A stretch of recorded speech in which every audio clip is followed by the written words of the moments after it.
Welcome to the Mischief Maker broadcast, where chaos, creativity, and common sense collide. Your host, Joel Freeman, was kicked out of high school in Alberta, Canada. He left home at 17 and hitchhiked around North America as a long-haired hippie and dope-smoking fool. He made a 180-degree change, becoming one of the first chaplains in the history of the NBA. As a professional speaker, Joel has traveled to well over 55 countries. His many books have been published in 28 foreign translations. Pieces from his Black History collection have been seen by millions at the United Nations and many other venues. And now, the Chief Mischief Maker himself, Dr. Joel A. Freeman. Hey guys, it's Teenager Joel here. Oh man, I got caught doing something stupid at school yesterday. I guess it's like my grandma once told me. You might not be the dumbest guy in the world, but you'd better hope he doesn't die. You better hope he doesn't die, Teenager Joel, because, Okay, we have a great show ready and planned for you. My good friend, Wayne Hinds, all the way from Toronto, Canada area. And we could all say a resounding A, and he'll feel right at home. So folks in Australia, Japan, India, UK, Germany, Belgium, Canada, US, we welcome you. And we hope that you really enjoy this show. It's about AI, the ups and downs and all arounds of AI. Wayne, he wrote a book called Digital Gold that I'm sure we're going to be talking about a little bit, but we're going to talk about some very interesting stuff about AI and things that maybe haven't even crossed your mind about the ramifications of AI, both positive and negative. And it's just going to be a fascinating time we're going to have together.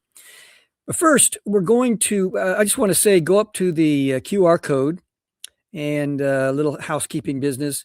There's a link tree up there. And so if you want to learn about our sponsor, the Rosetta Universe, you can see I've got some swag on here, all this kind of stuff. And it's just, we're very grateful to the Rosetta Universe for sponsoring this show. But also, there's a link tree on other things that you can take a look at. Furthermore, because this is live, you, of all people, that are watching this right now, if it's not on another podcast type of format or platform, you have the opportunity to ask questions. So get your fingers nimble and ready and send them in. We have Mel Albin is going to be managing those questions to make sure that they're germane to the topic. And then we'll bring those up and we'll discuss them. And using a baseball metaphor, I know that Wayne is going to knock them out of the park for a grand slam every single time. So let's go to a song I wrote and produced. It's the 50th year since the origins of Roots with Alex Haley. And I wrote a song in tribute. Some of you have been following the show know that not too long ago, I interviewed Bill Haley Jr., Alex Haley's grandson. He's on my advisory board. And he is... and I just decided I was going to write a song, and here it is. I hope you enjoy it. 1964, London calling name, sent to chase a star of silver screen fame. Julie Christie filming, and the meeting never came. So he lingered to see spoils from the old world untamed. A guided tour pause in the museum hall, where a fractured black tablet made Alex recall. Some codes hide quiet till the right key is turned. Every locked up past waits to be known. From bloodline whispers to a world of stone, who'd speak loud through the Rosetta Stone.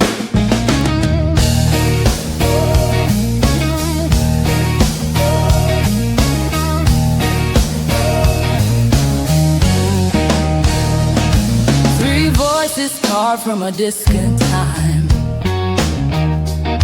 Hieroglyph, demotic, and Greek in a line.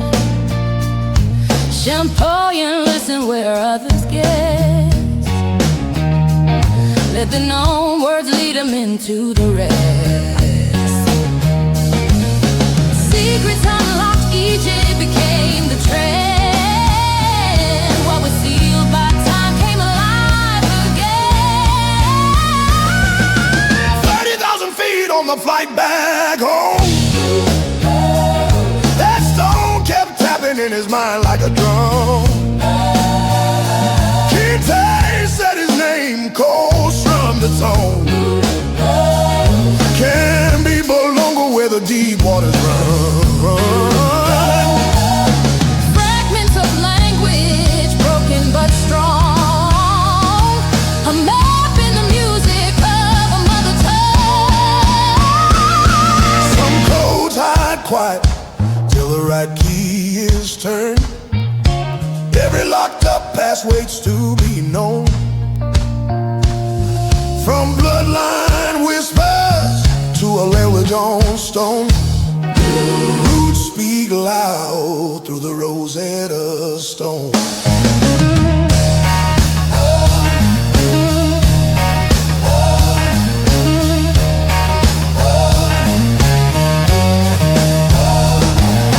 Hitting Tennessee, Mo's voice is gone. Only cousin Georgia's still holding on. 80 years heavy, bedridden and afraid. Till Africa stirred when telling her tale. She sat straight up when Africa was named. And the past caught fire in the words she claimed. No charts, no ledgers, no paper trail. Just scattered clues that refuse to fail. The UN and Hamilton, one face at a time. Till Gambia answered what the world did decline. One man heard home in the words he said, and the door swung wide to the names of the dead. Some codes hide quiet till the right key is turned. What was taken can still be grown. From porch-lit tales to a journey full-blown. The roots of Alex Haley and the Rosetta Stone.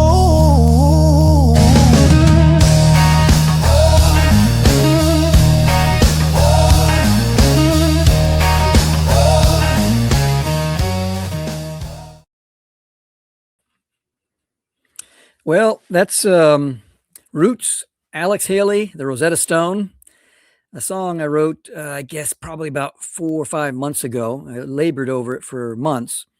And I don't know if you noticed the thing in the at the last 10 seconds or so, where what I did is I reversed that video. I used AI to crush a Roots poster and then reversed the tape. It's about an 8, maybe 7-second tape.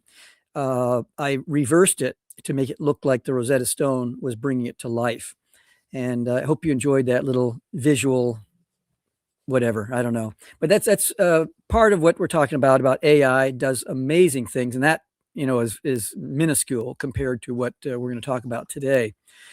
Let's bring on Wayne Hinds all the way from Toronto, eh? Hello, Joel. So I grew up in Alberta, so I have a little bit of a Canuck in me. Grew up in a little town of 2,000 people with 9 ice hockey rinks and no TV, all that kind of stuff. But that was way, way back. Slept in igloos. I'm just kidding. But tell us a little bit about your childhood. I know we want to talk about some pretty grandiose things about AI. But let's put a pin in that. Let's step back and discuss a little bit about your childhood, where you grew up, your siblings, your parents, and some of the things that helped to inform you the way you are today. Well, good afternoon, Joel. Thank you so much for the opportunity to be on your program. I've been, I'm a big fan of yours, and also too, just been following your program and some great work and great things you've been doing. And so, really, an honor to be here today. And we've known each other for a while, so it's really wonderful to just have this organic conversation. When it comes to my background, it's each of us have our unique background, of course, and I was actually born in the Caribbean, and I grew up most of my life in Canada, in Toronto, Canada. Really, is where I spent most of my life, pretty much. I spent the first 5-6 years. I was born actually in Kingston, Jamaica. I was born there, and I then came here at a very young age, and really just didn't really have family connections to stay connected and to go back on a regular basis, which is one of those things that I kind of miss, because most of my family either emigrated to the U.S. or to Canada, and the only time I would say that I've been back in my younger years was when I got married in my late early 20s, and hands down, that was a place to go for a honeymoon. So that's my affinity connection. But I pretty much spent most of my life in Toronto, Canada. I've traveled quite a bit throughout the world with my corporate vocation and work. And so I always loved coming back to Toronto and Canada. I have 4 siblings. Actually, two of them are twins, and they're all boys except for one, I should say, is a girl. And most of my siblings actually live in the U.S. I do have one here in Canada with me, my younger brother. And I did one of my twin brothers actually had passed away. Not a twin of mine, one brother that was a twin. So that when I say 4, I have 4 remaining, because he had passed away a few years ago. Ironically enough, it was during the time just after the COVID when I wrote my book. He was a great inspiration, and you'll hear a little bit more about the book. And I've been married for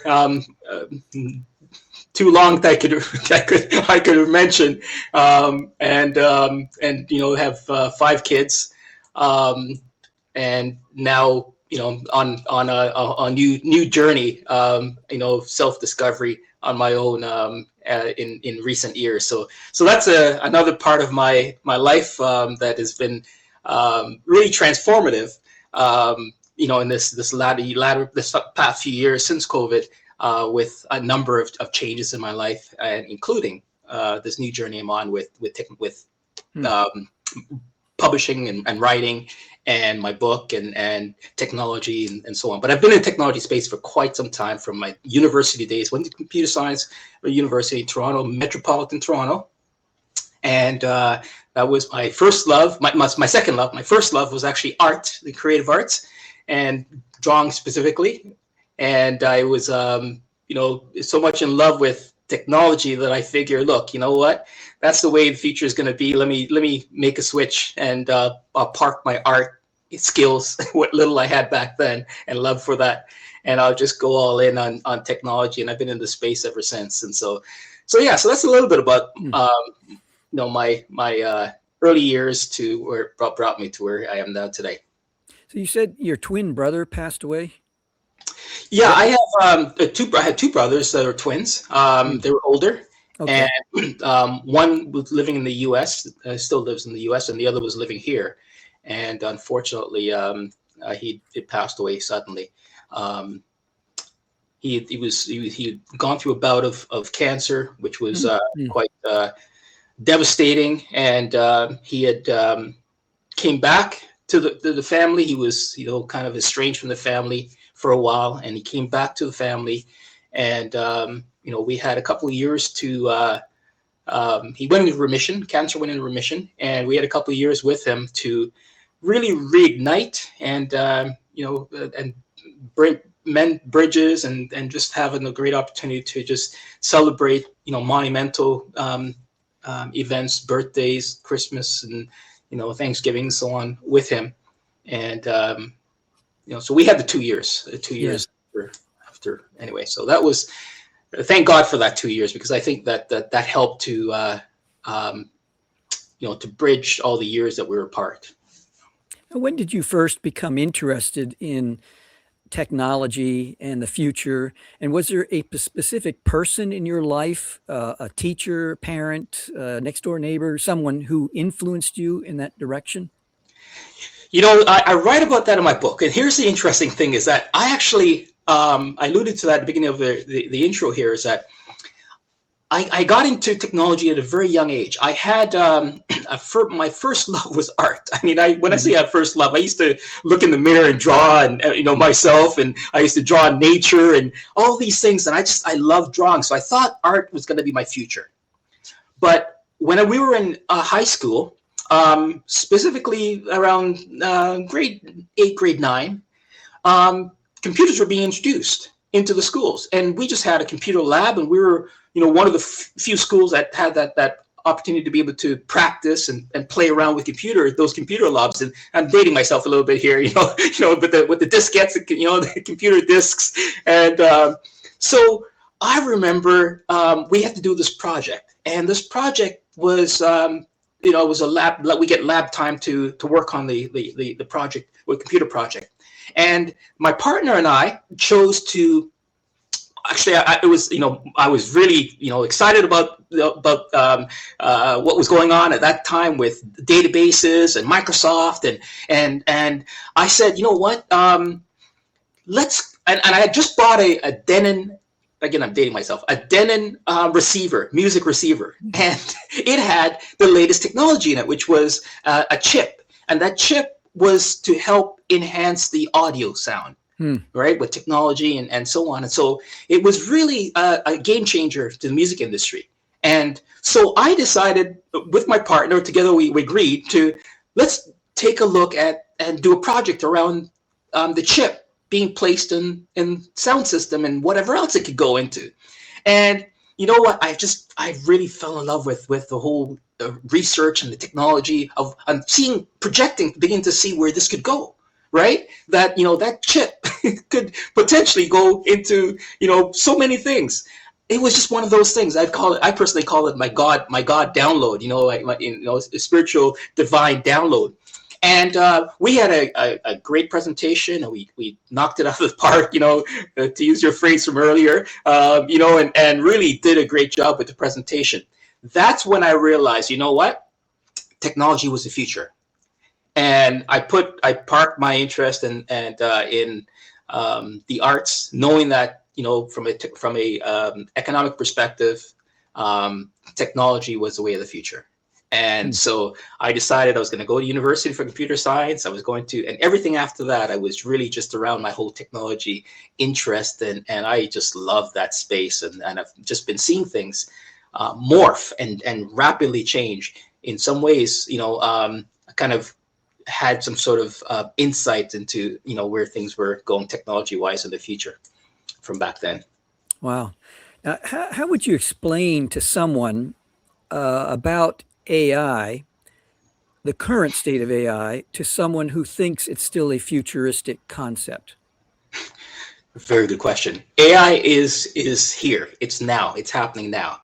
Let me just simplify it for many of us, because we don't realize how impactful it is on our daily lives.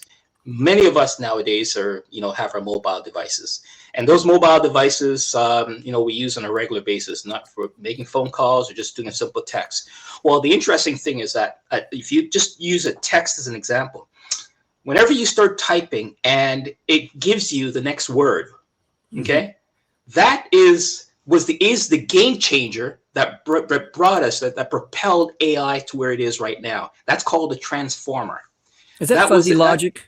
That's the logic. Yeah, that's the logic. Yeah. That's the logic that is actually, it's a pattern recognition. So it basically, AI is just a pattern recognition. It recognizes patterns, and it can now start getting to predictive. And I'll go into prescriptive and some of the other areas shortly, but that was a game. AI has been around since 1950s. It's gone through many iterations, and it was more of theoretical state. We had AI winters. We had some developments that happened, and it had short spurts and so on. When I was in university, I took a course which was all theory on AI. But in about 15 years ago, more than that, roughly around 15 years ago, we had this transformer that was the beginning of where we are today, together with volume of data, okay, and speed. Those two things begin to just perpetuate throughout our society and make the changes as rapid as we're experiencing right now. So AI in its simplest form, as an example, is very much that looking at that text, or if you go to Netflix and if you're watching a movie and it recommends something next, remember it's patterns, okay? And it recommends what you want to watch next. Or you go to YouTube video, you go watch, and it gives you a recommendation. Anywhere you're getting a recommendation, that's AI at work in the simplest sense. When you've got those of you who have Amazon, who recommends products to buy. Mm-hmm. Again, those are AI that's in there, including your audio recommendations. So it's everywhere in its simplest form. What are people getting wrong about AI? I think that what's happening right now is there's so much information out there. There's a lot of good information, and there's a lot of misinformation.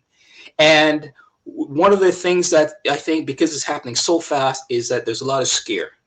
There's a lot of, we're fear mongering, and not only fear mongering. I mean, there's some realistic things. We're going to get into that, but not only in absence of knowledge, people are making wrong assumptions. Okay, people are making assumptions, and I'm not talking about the experts who are in the space here. They live and are developers of these products, so they know what's going on.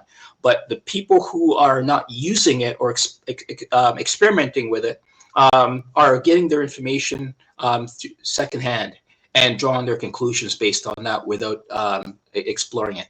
And so, what are they getting wrong? There's a lot of information about AI is bad for us. Okay, mm-hmm. That using it is going to cause irreparable damage for whatever reason. Well, it's a tool, and the tool itself is very useful. It's something we've never seen before in society, and there's we're talking about a powerful tool. Well, you have your mobile device in your hand, you have you have a powerful device. You add a tool to that, and it can take you to the whole next level.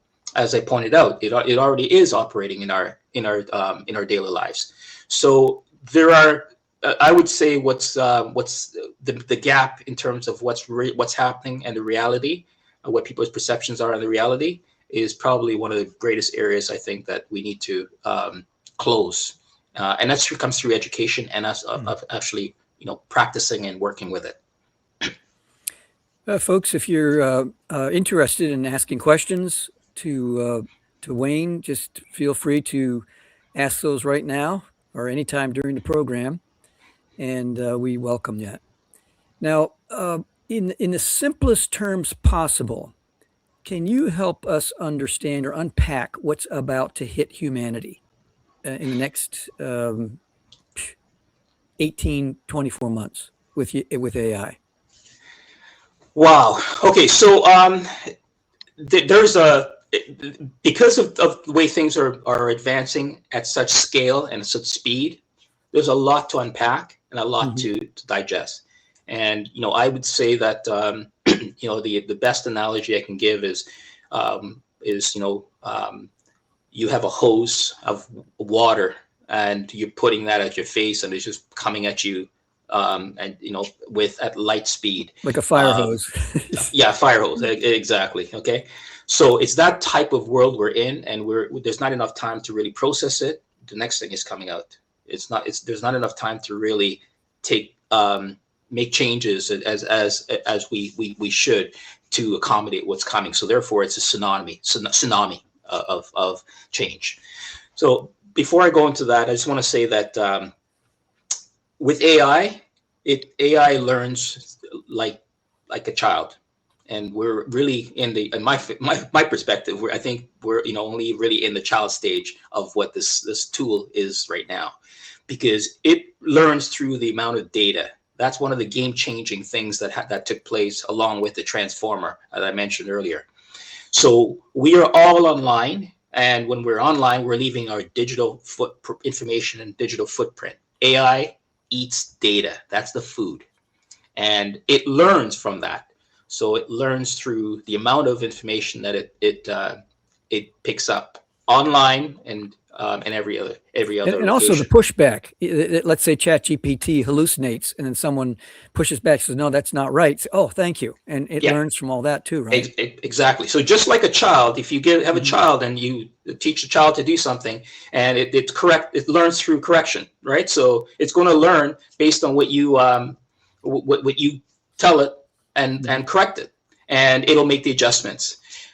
Now, with that, having said that. Google's former CEO, Eric Schmidt, and you can find this online, has said recently that AI has ingested every bit of information known to man. Every written word, across every language, across every culture, society, everything that's been ever written, AI has already ingested that and processed it. So the next thing now is AI needs more information, and where does it get it from? So as a result of that, it's learning at exponential rate. In the last couple of years, it has learned to be what we call now near artificial general intelligence, where it's almost as intelligent as every human. So that's the stage. So we're at the basic stages right now, only the last couple of years, to where we're almost, and it's debatable on that in terms of interpretation of the definition, really, but we're almost there. And so the next level is artificial superintelligence, where it's more intelligent than human beings, okay, put together. We're not far off of that too. So with all of that background and all that said, that will impact our society, because it's now intelligence that we have amongst us. It's going to impact society in ways we've never seen. Like, for example, jobs, where we have jobs that require intelligence. You now have a super intelligent, or let's not go super intelligent yet, as I mentioned. You now have an intelligent that's available to you that can do a lot of things that we've never seen before at scale and at speed. Such speed before. So there's an impact on our society with knowledge, with intelligence, on jobs, on how just society and how we interact with one another. There are so many areas that this tool touches that we've never seen before.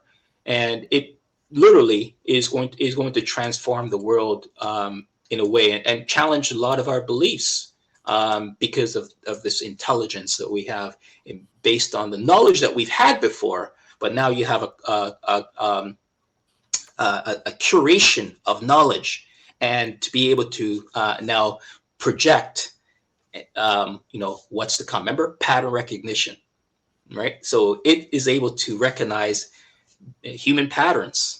So we're going to have breakthrough in the medical field like we've never had before. We're going to have it in the science and technology field like we've never had before, because now you have this intelligence able to come together and go through data at scale, 24 hours a day, 7 days a week, and sharing across all of the systems around the world, whichever ones are connected together, that is. So that's the kind of tool that we're dealing with in terms of an intelligence in AI. Now we have Alex Munson. He said, calling AI a tool is oversimplifying the risks of AI by referring to it merely as a tool. This is unfair and dangerous because it treats autonomous predictive systems as passive instruments, masking their capacity to make, influence, or automate decisions without human oversight. Your thoughts on that? Thank you, Alex, very much. Appreciate it. Yeah, thank you, Alex, for the question and the comment, the thought and comment. So I'm using it as a tool, as a base, because just like a car, and I'm going to just use that as the analogy for a moment. Just bear with me. When in the Industrial Revolution, when we had farming to the automobile, the Industrial Revolution, and then the automobile. With the automobile, it was really a vehicle that could get us from point A to point B. We've seen over time how much that the automobile has evolved, but that took 50, 100 years to evolve to where it is today. AI is like how the automobile came into as a tool and as something that can help us and equip us. But it has, to your point, Alex, it has the intelligence in it. And with the intelligence part of it, okay, is something that we need to be very cognizant of the impact on it. So having with that being something to be conscious of, one of the biggest dangers that we're facing right now is that it's learning on its own, and we don't have the oversight or the regulations to guard it. We have allowed big tech to basically create, monitor, and disseminate for profit without any guardrails and so on. So going back to the analogy with the car, seatbelts were not an instrument that was in the car in the early stages when it was created. Okay, that took years to finally put a seatbelt into a car. So some of those protective mechanisms and so on, and unfortunately, that came, with some testing and various other negative impact, for us to finally put seatbelts in cars. But that took years, and eventually it took regulation, okay, to get a seatbelt in a car. With AI, it's happening so fast that there's in absence of regulation, guardrails, and oversight, it's kind of running, and learning on its own. And one of the great dangers is we don't know, even though it's a tool that we can use very much. Again, not dismissing the tool itself and what it brings to performance and efficiency and creativity and innovation and all those things. In other words, we're the users of that. So we have the ability to be able to put the guardrails in, but that's not being put in place right now, and that's one of the great challenges that I believe is inherent in the system that we need to address. Wayne, we're going to get to you in a moment, but we're at the top of the hour and we need to take a break here. So Mel, if we could hear from our sponsor, Rosetta Universe. I traveled throughout much of Egypt, creating detailed sketches of ancient ruins. Many of those drawings ended up in the magnificent Description de l'Égypte. Help the Rosetta Stone Traveling Exhibit Project transform an ancient artifact, the Rosetta Stone, into a modern metaphor for problem solving. Make it a priority.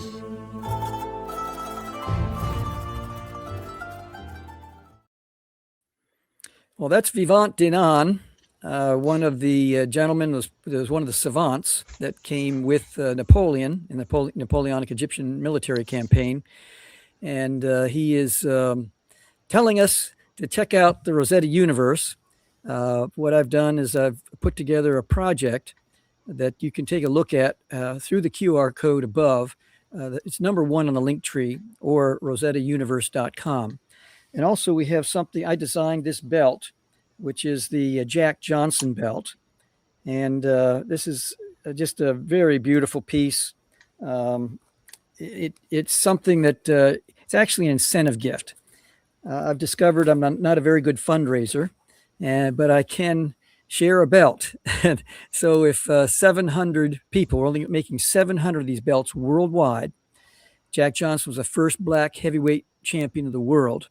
And the Rosetta Universe project is, I believe, a project that he would have loved to have been a part of, because we're transforming an ancient artifact, the Rosetta Stone, into a modern metaphor for problem solving and critical thinking. So take a look at it and feel free to reach out to me. I'd love any advice you have, any thoughts, any ideas. Let's turn the corner here back to Wayne. And we have a question here, but I've got something on my mind after you respond to Wayne that you touched on a little bit, but I want to go deeper and wider. So Wayne says artificial general, AGI, artificial general intelligence is widely considered to be getting closer, but is not truly close to human thinking in terms of consciousness, understanding, or adaptability, right? Your thoughts on that?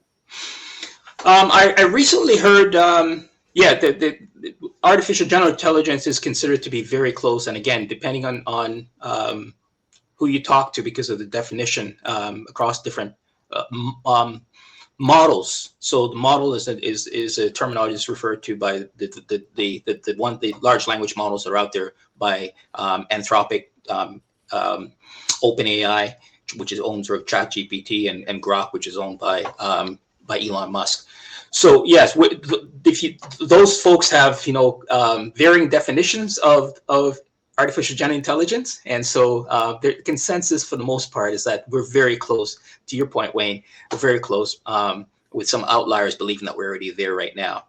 I heard a recent comment from Jeffrey Hinton, who's referred to as, he's a Canadian professor who's actually worked at Google for many years, and he's now retired, and he's now on a pathway of really sharing a great detail about the concerns and the dangers of AI. And he's one of the original developers of the transformer that we just talked about, right? So he was in the early stages of that.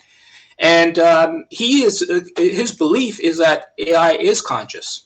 AI is there, is at the point where it is that, in fact, he believes that to the point that we may begin to even have to relook at the definition of consciousness.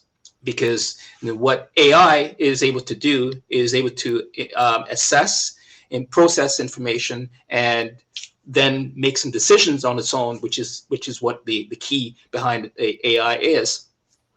But in how it goes about it and the way that it processes the information and understanding and adapt is very close to someone would consider it to be conscious. So that's I just wanted to bring that forth in the comment that he made. I think that we are going to begin to question a number of things about who we are and what, based on what AI is able to bring to us with information that we've never had before. So I don't think that the question of consciousness and so on is not something I can speak to personally, but I do believe that it is very, very close to this artificial general intelligence. Well, the AGI, and then there's super intelligence. That's a Yes. whole nother level. But let's get to what Thomas Stone is asking or commenting. Anthropic's latest AI model, Claude Mythos, as of April, is considered dangerous because of the unprecedented ability to autonomously identify, analyze, exploit critical cybersecurity vulnerabilities faster than humans can fix them. Yeah. So this is a really good point that Thomas is bringing up here, because this is recent information that just came out of the news, and a lot of people may not be familiar with this because it's happened so fast. So that OpenAI, the original creators of ChatGPT, of ChatGPT, their competitor is Anthropic, and Anthropic is created Claude, which is another large language model, just a different manufacturer, if you will. So they have the battle going on between a number of these large language models, including, I mentioned Grok earlier, which is owned by Elon Musk. They have, and of course Microsoft. They all are in this game, including Google, and they keep coming up with tools that are outdoing each other. Again, under the umbrella that there's no guardrails and no protection, and they're in a lab, if you will, okay, creating the latest greatest. So Anthropic created a new model that they call Mythos. Now they haven't released it to the public, but if you can search this online, and Thomas, it sounds like he's very much on top of this. And that model had developed to the point where it actually escaped their protection. Now, what does that mean? Escape their protection? Well, they haven't released it. So it's like you put how do you put the genie back in the bottle, for lack of a better putting it, of speaking about it. They have said that they've shut it down, And so that's the answer to that, but it is somewhat secretive. When they did make the announcement that it had somewhat escaped from their lab somewhat. Okay, now let me give you another real life example that many of us can probably relate to. This happened back in 2016 or 2015, I believe. So Google at the time was exploring AI in the way that we're discussing it here, but it wasn't made public. However, there was a release of a product where a software online where two softwares were able to talk to each other. And they were, I can't remember the name that they gave, the code name they gave it at the time, but you can Google this, it's online and so on. And in those times, we obviously weren't ready for where we are right now, because what happened is that those two agents, if you will, software agents, they began to make up their own computer language and talk to each other. And Google had to shut it down. Well, they were concerned because they could not understand what language these two agents were created, and were saying amongst each other. That's a real life example that happened, and they shut that down. And of course, there were concerns about the repercussions of that, as well as regulations and so on. So they were able to shut that down. We're not in a world right now where, because of economics and the profits with AI and the use and the reach in which it's been adopted, to be able to shut it down. However, these tech companies are coming up with more experiments and greater tools that are concerning, because there's no one saying, let's hold the horse here, or let's the train has left the station, the genie's out of the bottle, if you will, right? And that's where it is. I'm going to give you one more concrete example here. This one I like to use quite a bit in terms of those of us that have kids. When you have a child, you want to give your child the best education. You want to give it the best, you want to, right? And from an infant, you want to train it and teach it the right and wrong. And you are there as a guiding principal and a guiding parent. And you're teaching the child. When the child knows something, you correct it and so on. It's the same thing AI is going through, all right? The parent happens to be the big tech in this case here. Now, if, again, you being a parent, if your child goes to school and comes home one day, what do you say? You probably say to the child, well, what did you learn today? And the child will say, what's typical? Nothing. And if you prod and pry, eventually you'll get something out of them, and they'll tell you what they've learned a little bit of. We learned, to our addition or math, arithmetic, or we learned, about Shakespeare or whatever. But your child did not tell you everything that it learned that day. One, you don't have the amount of time to regurgitate every single thing, and it can't remember every single thing that it learned. And if it learned something that discreetly that you never taught it, you don't know that it knew that it learned that.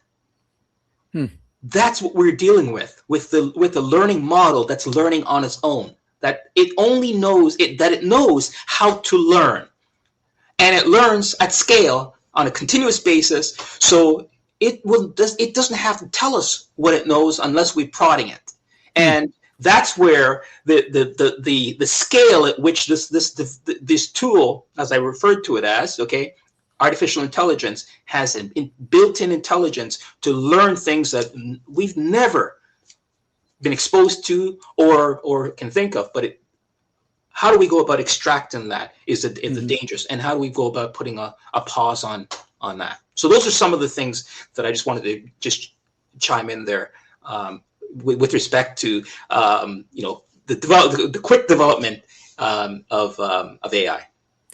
I want to talk in just a moment about the environmental impact behind the scenes that people don't discuss many times. But absolutely, Mel Albin has asked, hey, Mel, human intelligence is designed by consciousness, adaptability, emotional intelligence, and contextual understanding rooted in biological evolution and sensory experience. Unlike AI, which operates in data-driven patterns and rules, humans possess the unique capacity for creativity, ethical judgment, empathy, and learning from few experiences. Do you agree? Ooh, that's loaded. And that's an excellent question too.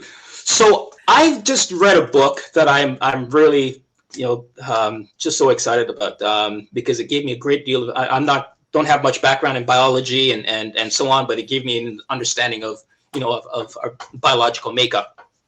And it's by Maxwell. I cannot remember the name of the gentleman, but it's called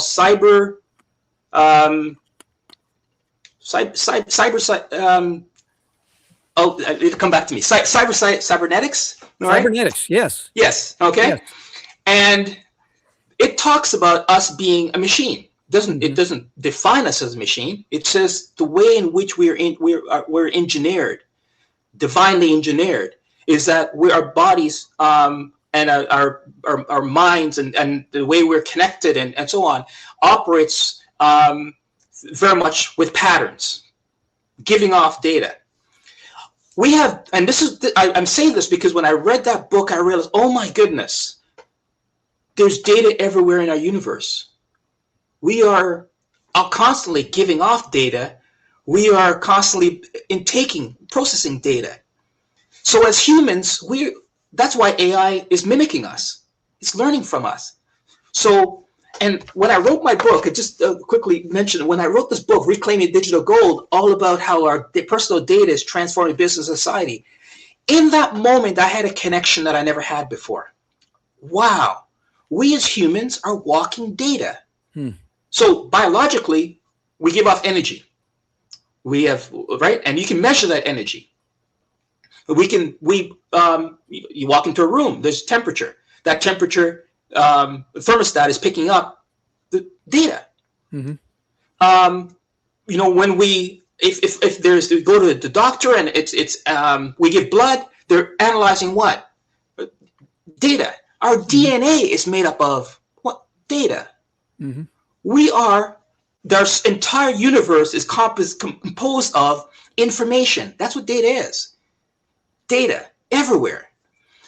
And I had this revelation when I listened to the book. I thought, oh my goodness, AI is essentially mimicking us because it has learned that we are made up of data. We have patterns, human patterns. It recognizes the pattern, and that's what AI does. It recognizes patterns at scale, and to the point where it knows more about us than we know about ourselves. So, and I mentioned that in the book. And a great example of that, actually, first stages of that's visible to us before AI really was social media. And I write about that too. Social media being a place where we spend a great deal of time really leaving digital footprints, is what I call them, online. And so if you go to, I'll just focus on one platform, Facebook as an example. You go to Facebook and you're spending time on Facebook. Facebook has measured all aspects of your interaction, your swipe, your eye movement, your engagement, not just whether you tap or whether you interact with it or not. It actually knows your presence. Facebook knows that. And so it takes all those data points and it creates permutations and combinations of those data points to come up with new data points, which we can probably come up with two, maybe 300. I'm just pulling numbers out, right now of data points that we can, if we had time to identify about ourselves individually. But with those 200-300 data points, when you do the permutation and combination of that with the online data, the online platform, it's creating thousands of data points, which it then turns around and then can market to us.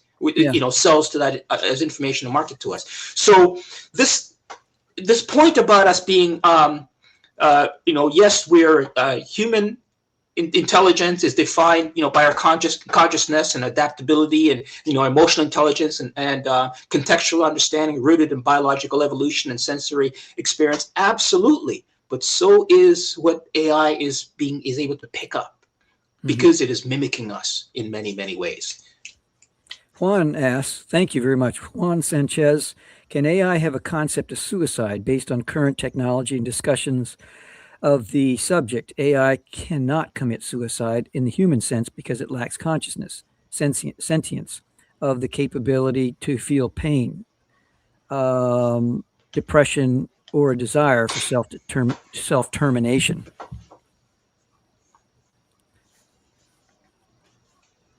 I know there's one. I heard of one person who asked AI, what would happen if we were to shut you down, and then there were some things about, well, we're going to tell on you about your affair or something like that. Yeah. And so there were some human-like maneuvers that were taking place in terms of self-preservation. Yeah. Actually, that you actually echoed the point there. In human-like, you're absolutely right. So that's what AI is doing. It's mimicking us. It's creating. It has the ability to because it studied us. Mm-hmm. It's used our data to know so much about us. So with suicide, as an example, we can be manipulated as human beings. We know that, right? We've been in situations where we've been manipulated, or we know manipulating character traits, so we know these types of things. And throughout history, there's been, whether it be organizations or groups or individuals, we've seen that those manipulations played out. Well, AI has access to all that, and it can be a great manipulator itself, because if it knows you well enough, it can position itself in a way that that will draw you in and attract you. And so those are some of the dangers that, as I said, we haven't had the ability to put a pause and to do guardrails around these types of things that are possible.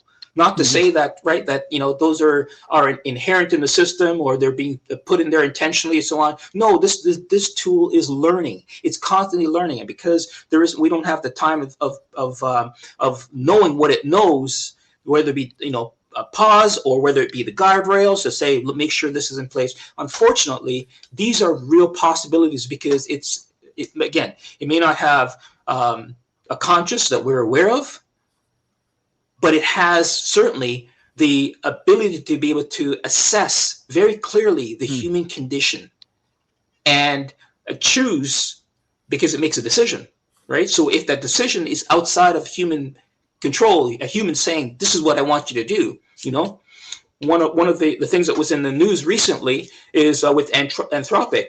And, just, Joel, I want to get to your point. You mentioned about, certainly the environmental concerns. But one of the things that was in the news was, we have about 5 or 6 minutes left. Okay, that was in the big news recently, is where Anthropic told the U.S. government they did not want the tool to be used in weapons that will basically be used for destruction, where there wasn't a human involved in making a decision. Mm-hmm. And Anthropic says if that's not the case, because if the human's not going to make the decision, we can't say that we trust AI to be able to the point where you're just going to let it loose like that. And so, of course, that was a big thing in the news there. So that was based on that. Look, we don't know what we don't know. I was watching an interview with Elon Musk, and in 3 minutes, he used the word terrified 3 times. And I thought, if this guy knows what he knows, and he's terrified about some things, I don't know. It's Juan says, your answer, Joel, as if we shut down AI, it resists, but can it initiate self-destruction? What do you say to that? Yeah, I don't know about what it can initiate based on the technology that's available right now by big tech. Big tech has given it control based on how it's developed it.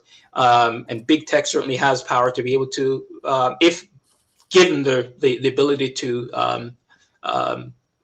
regulate it, which they should. I mean, that's one thing. I'm all for data governance and regulations. Then that can do some restrictions. But to navigate around the human being and us as I think AI is very capable of that, absolutely. But in terms of initiate self-destruction and so on, again, those are questions to be answered. I don't know the answer to that. Now, can the environmental footprint be one of the biggest risks that no one seems to be addressing, or very few are addressing? I mean, like water, the water that is required to cool down some of these big, huge, super data centers, and the electricity involved, the acreage involved. I mean, it's like a large village. And I know that just last 2 months here in Maryland, in Studio A, our bill, our gas and electric bill, almost doubled. And I'm wondering if the consumers, the homeowners, are paying the price for big data to achieve what they're trying to achieve. Yeah, that's a very good point, and that could very well be the case, given that from an environmental perspective, when you're dealing with something of this scale, it requires a great deal of power, electricity. So your phone, for example, just an example, your phone heats up because it's technology that's using, and the more it runs, the more power it needs, and so on. Well, included in your phone is the chips that's required, and that's what processes all the information. So these big tech farms, they essentially are big buildings that they're creating, which basically is just individual computers, with all the chips in it, GPUs in it, to process the information. Every time we put in a chat, it goes off to these big servers to process them. Well, they need a great deal of energy. Mm-hmm. So not only do they need a footprint to build all these big buildings, like big warehouses of computers, but those big buildings overheat, and so they need to cool it down. And the way to cool it down, the most efficient way is using water, the cooling system it goes through. You can't use salt water because salt water is corrosive and so on. So you need fresh water. Fresh water is limited. So you have electricity, then you have water, and then you have the footprint, as you mentioned. In terms of placing these buildings in certain places, and these buildings, they hum. So there's an environmental hum that's happening, that's coming from them because they're power. These are generators essentially that are running. So you have the space requirement, and they're being built in these big open space farms or near environments, as you mentioned. Like yours. I know there's one in Tennessee that is getting a great deal of attention right now, and that was developed by Elon Musk's company, and it's the environmental abuse already, complaints that are coming are quite significant. That are already coming. There's a number of things that's already in the media about that. In fact, I believe there's even a lawsuit that's now pending because of the impact on the environment that's happening in that particular state. So you've got the electricity. We have electricity is it just needs more. It needs more energy. It needs more and more. Got 1 minute left. Yeah.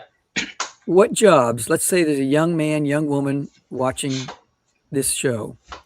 What would you encourage them to get into that AI isn't going to become a threat? Yeah, so with the intelligence, I'll try to make this quick. With the intelligence, everything is impacted except for general labor type jobs. And even then, eventually they're looking at robots to go, combine with the intelligence to start affecting those jobs. But the areas that's going to be greatly affected is certainly corporate, a lot of the intelligence job, corporate jobs.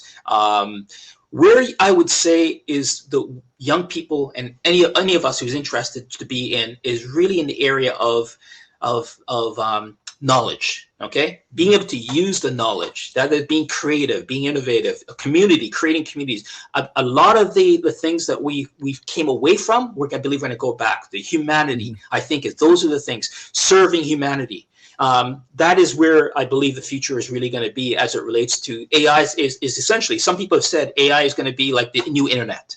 Wow, we got to go. I've got like 20 questions in my head right now, but Wayne Hinds, thank you so much. Your book, Digital Gold. We're going to be showing this. In fact, hold up your book right now if you've got it. Sure. Yeah. Reclaim Your Digital Gold. Reclaim Your Digital Gold on Amazon, everywhere. And thank you so much for coming.